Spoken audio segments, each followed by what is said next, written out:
is Ria Vorha, communications coordinator for Climate Action Network International. And she has kindly agreed to do what you usually get from me in the mornings, the update from the CAN PCG meeting, Political Coordination Group, where a lot of handy information is shared by NGO experts who are following the various issues in the tracks, in the negotiating tracks. And because of everything breaking down this morning, I wasn't able to go there, so I can't give you the update, but Ria kindly will. And so, did the talks break down, or what did they do, and how are they doing? Well, I think you'll find that it's still a mixed bag out there, depending on the contact group. Progress is slow, but in some areas it is actually happening, that P word. However, so on a couple of the key issues, on loss and damage, the parties deleted the opening paragraph, which was actually the co-chair's paragraph. So everyone's like, kill it with a stake. And it's gone now. But that means that the text remaining on loss and damage is really polarized. And as someone said, it's prime for a kind of in-the-middle party like the EU to come in and offer a bridging proposal on that. But I think that one of the kind of purposes of this week was to see countries see the political options under each element come a little bit closer together. And where loss and damage stands at the moment is not that. It's like a take it or leave it kind of thing, the way it's put there now. So let's see if we do get some sort of bridging idea from the EU. And in terms of mitigation, there was a report that Brazil, South Africa and Australia are convening good discussions on some of the options there, particularly around kind of the long-term goal, and that the LDCs were in the room and they were broadly nodding when this was happening.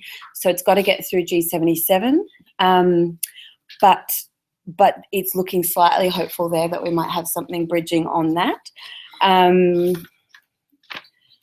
However, there was some rumours that other big delegations didn't think things were quite so hopeful. At least I like hearing as an Australian that an Australian was involved in a constructive discussion in these negotiations, so I'm holding on to that. Quite a novelty. Exactly.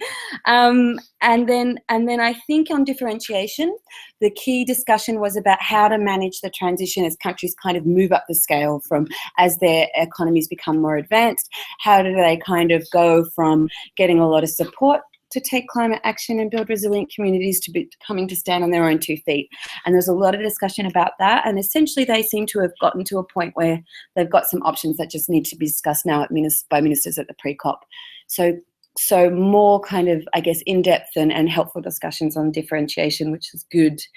There was also discussions about the ADP co-chairs briefing. I don't know if you want to talk about that or if the script's already kind of... No, I think it's good to get headlines on that. Yeah. So in terms of that, the big question from CAN was, okay, guys, what's next? What in terms of text and mandate and the evolution from here? And they've very clearly said, whatever we have by close of play on Friday is it. We're not going to do another text. Not ask for one, at Paris before Paris, or nor this week here.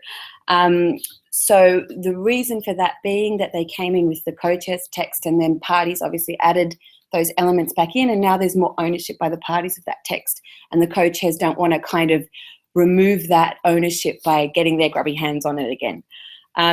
So that's the state of play, which means that we kind of probably will end up with a text at the end of this week, which isn't glossy and perfect with options for ministers, but there still will be some progress. And there is talk of getting the UNFCCC Secretariat to have a mandate to just clean it up, to make it slightly less messy. And so that would be probably an option for going forward as we progress to those pre-COP G20 CHOGM high-level political meetings.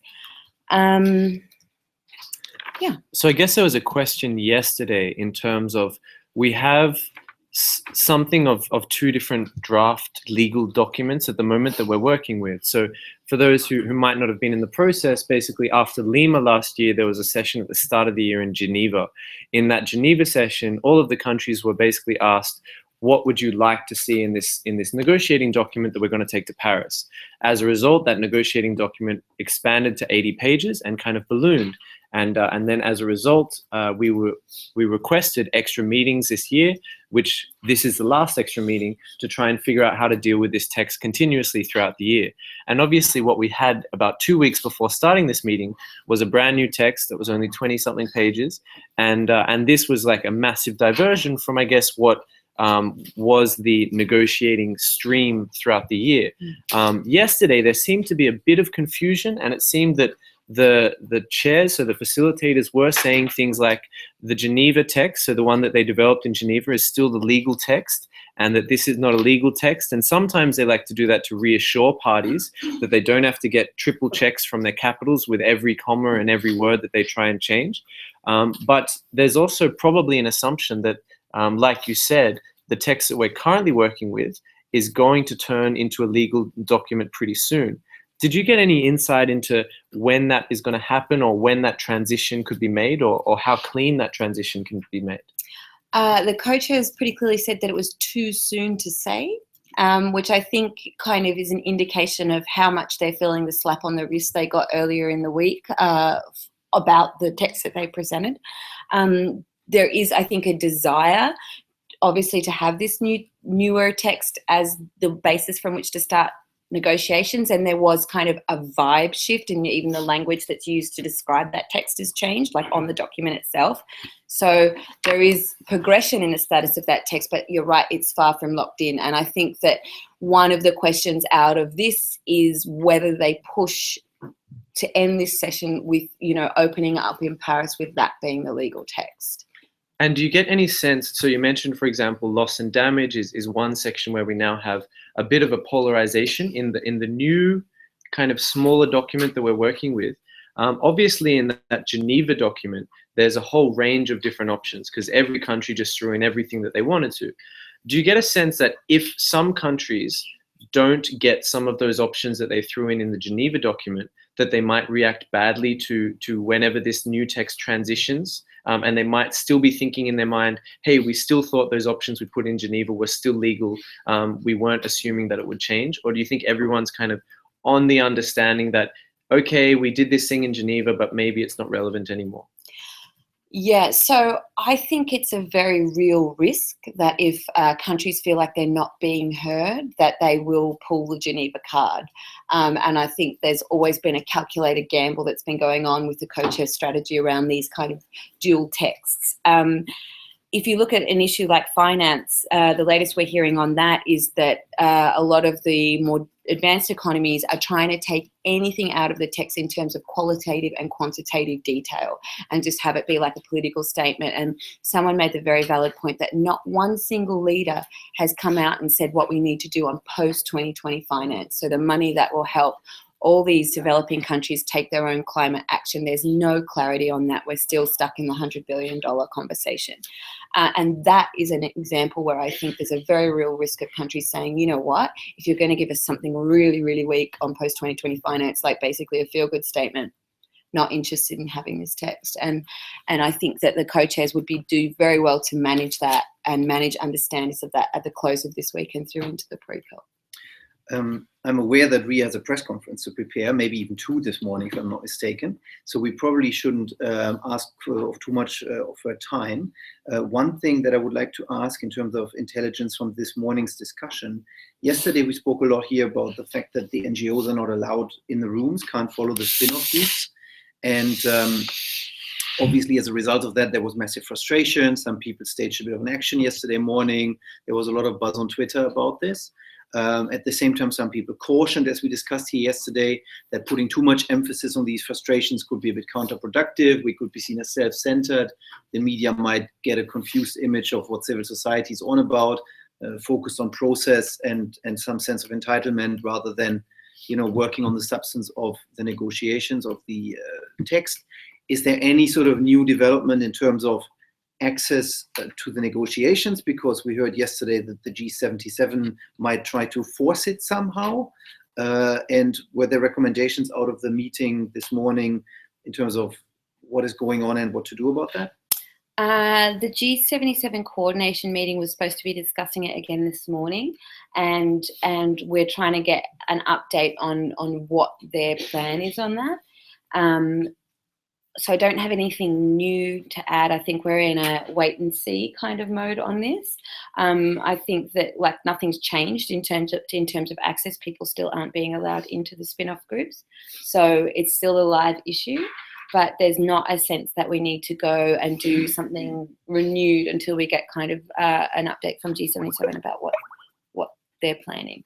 Okay. All right, so I might open it up to final questions. Does anyone have a last-minute question for Ria before she runs off? Maybe one short question. So yesterday at the meeting with the two co-chairs, there was a question raised asking what's gonna be happening like after Bonn, like between Bonn and Paris.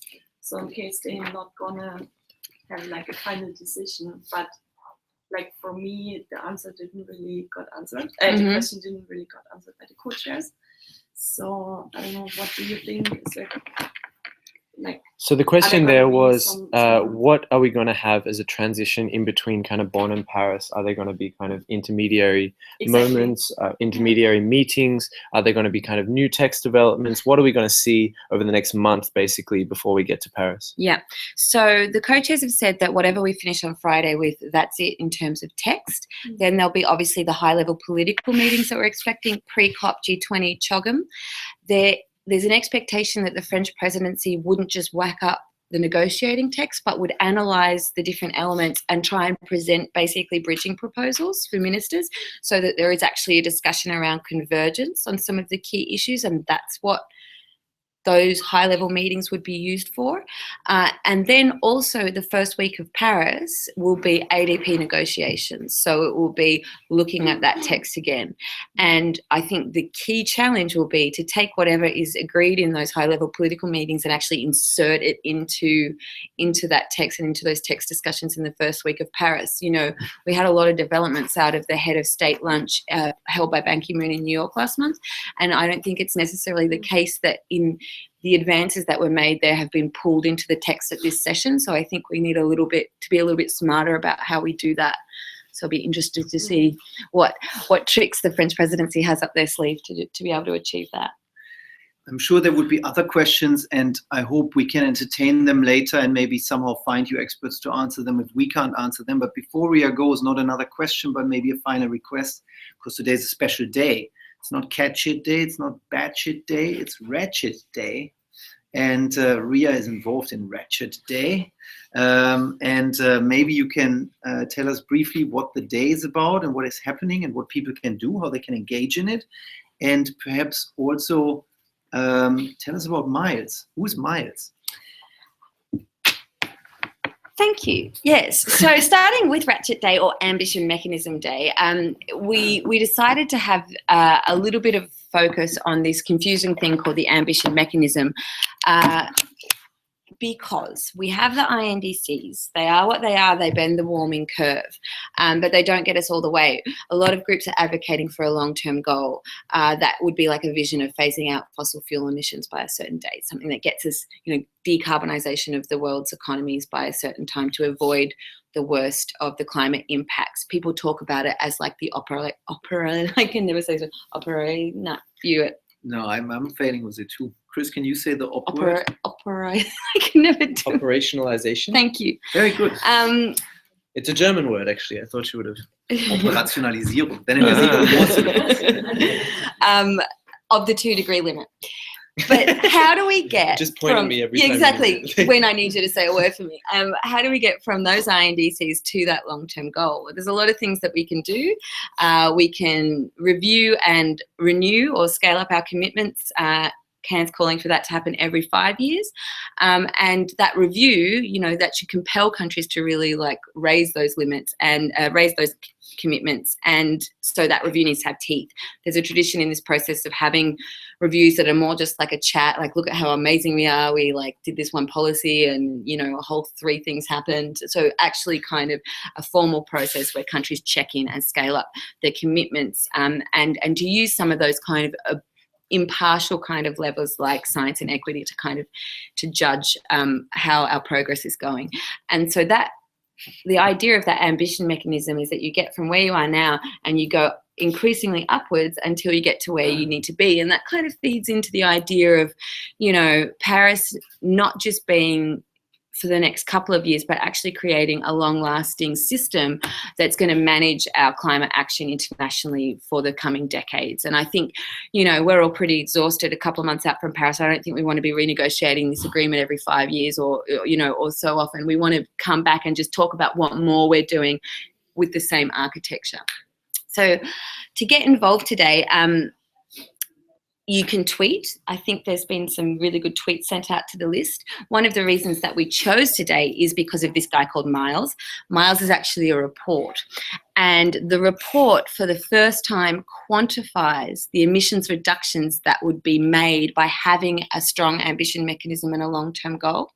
And it shows you that you get between 5 and 6 gigatons of additional reductions from the INDCs. And I think that's exciting because everyone's like, previously, like the idea of these policy levers have been quite abstract, and these scientists have actually made a number of assumptions and looked at the signal that would be sent to investors and governments about, you know, both the ambition mechanism and the long-term goal, and they've made some assumptions about what would be delivered as a result of that. And so I think it's really given us a strong case to really scientifically lay out why these policy levers are important.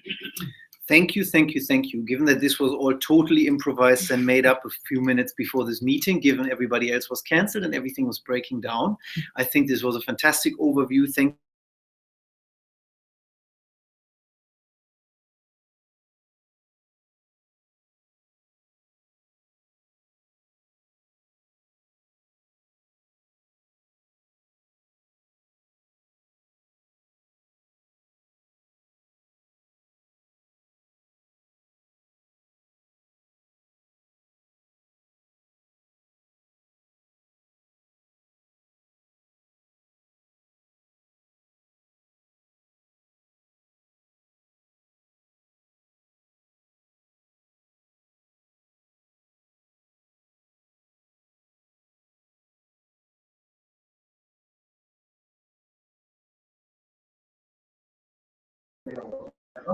So I suggest we go around and open the floor.